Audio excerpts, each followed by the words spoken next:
on behalf of all those who were raised Catholic, we constantly say in humility, converts make the best Catholics.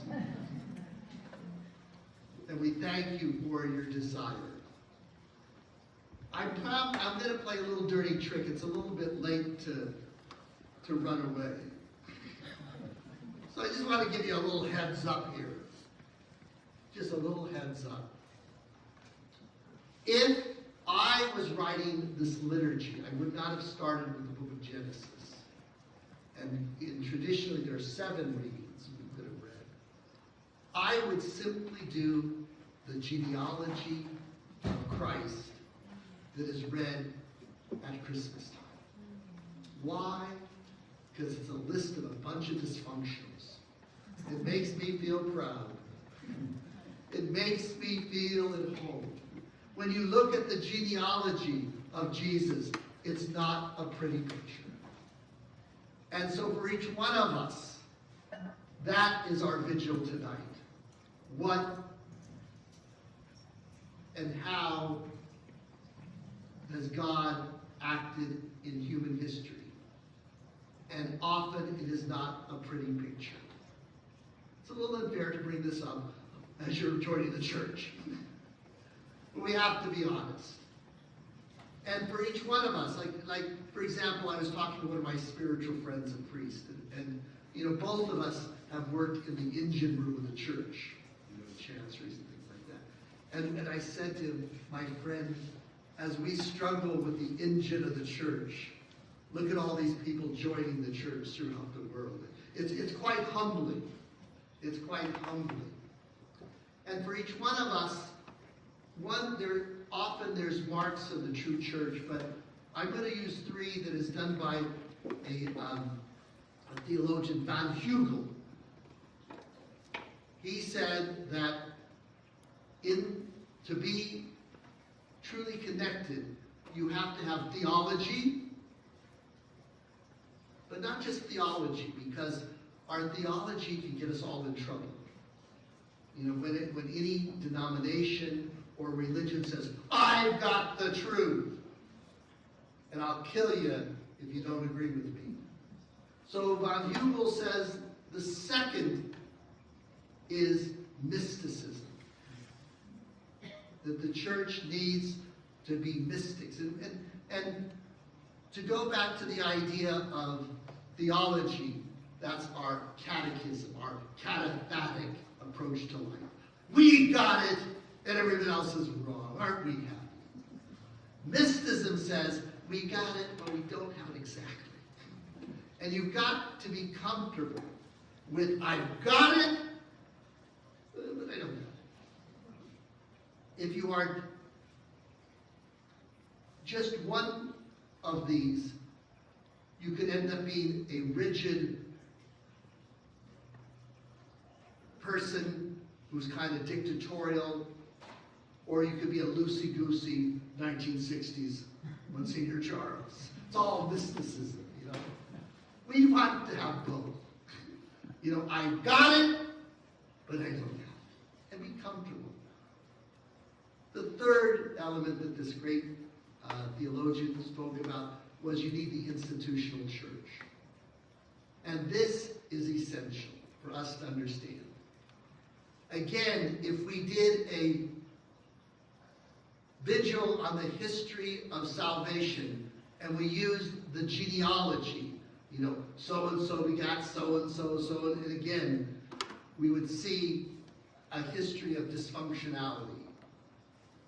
Well, maybe after the readings of the genealogy, we should do the list of the popes. And don't forget to throw in the Borgias. The institutional church, right? And I feel for the institutional church. There have been times in which I've been very connected to the institutional structure of the church. And I have 5 things I did when I was part of the structural part of the church. I know that I had to make decisions about employment. I had to make decisions about who succeeded or who went forward in a certain area who didn't. And I'm sure I hurt people. So I mean, I was there. And even here in the parish, you know, we had to cut the budget by $500,000 between the school and the parish. And it's not easy to cut a budget $500,000. And I was the institution that had to do it. You know? So I am not here to throw rocks at the institution, because all of us are institution. And we have to be very patient, because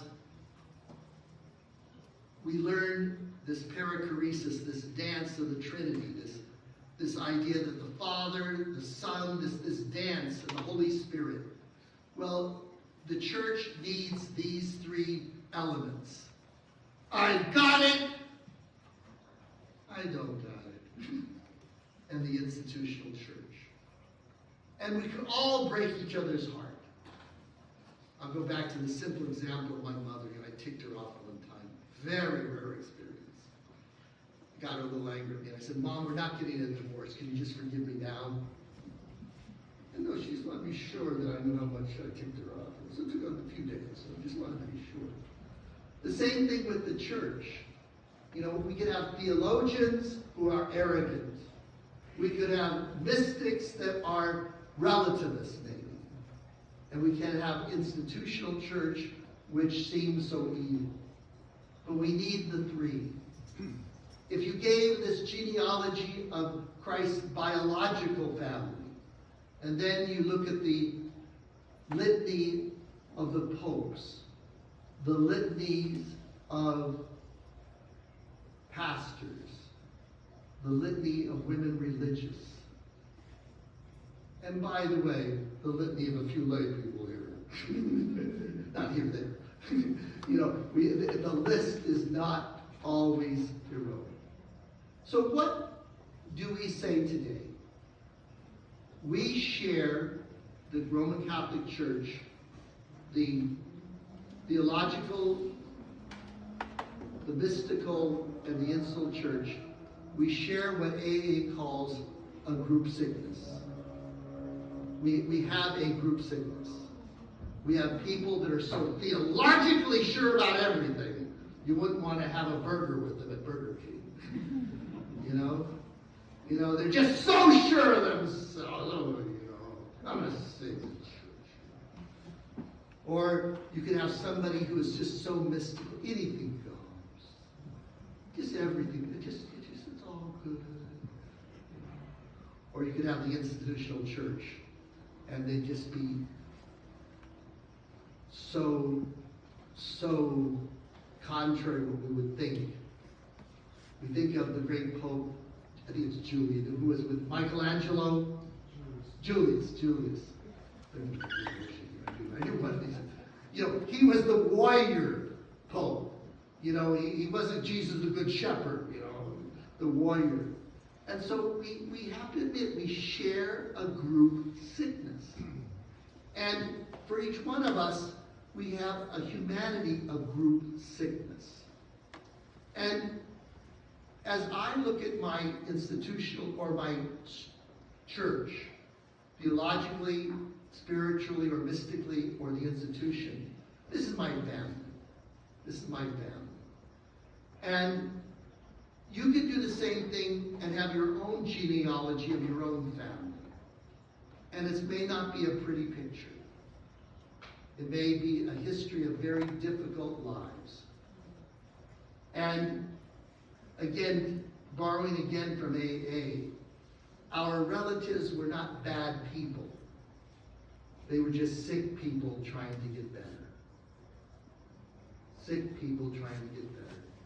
And so when I look at the genealogy of Jesus' biological history, when I look at the institutional lineage, and when we look at our own families, these were just good people who shared a human sickness, who were trying to get better, even though it may not even seem that they were trying. But their sickness may have been so bad. And for each one of us, When we look at our theologians, when we look at our mystics, and we look at the institutional church, it's a group sickness.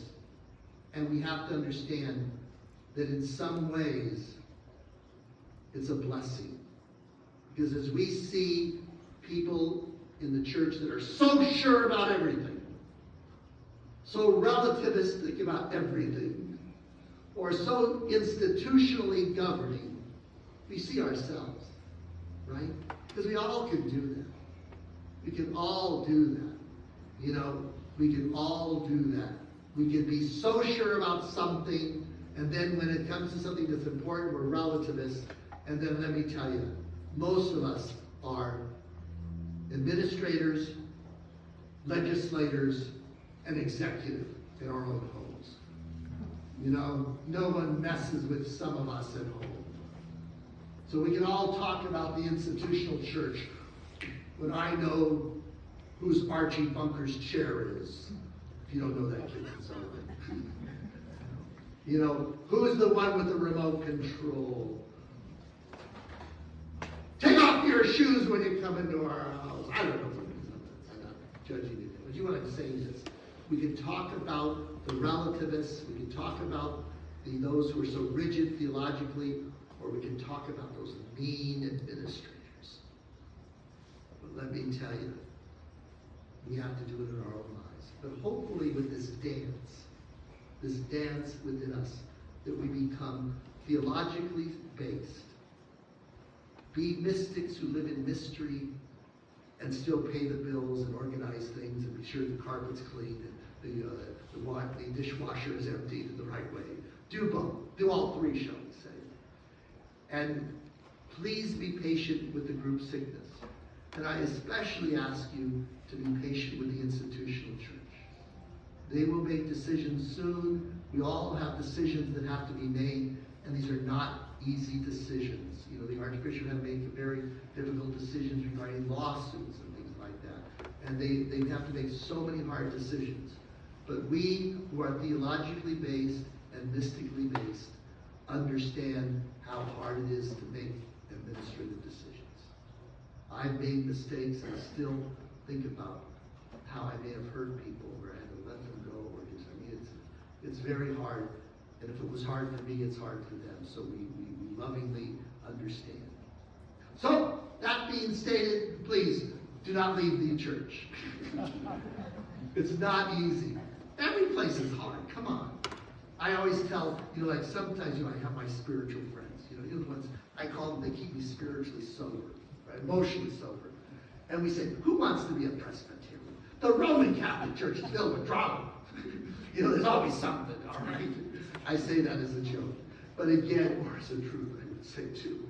So Glenn, thank you for being interested in our church. And thank you for being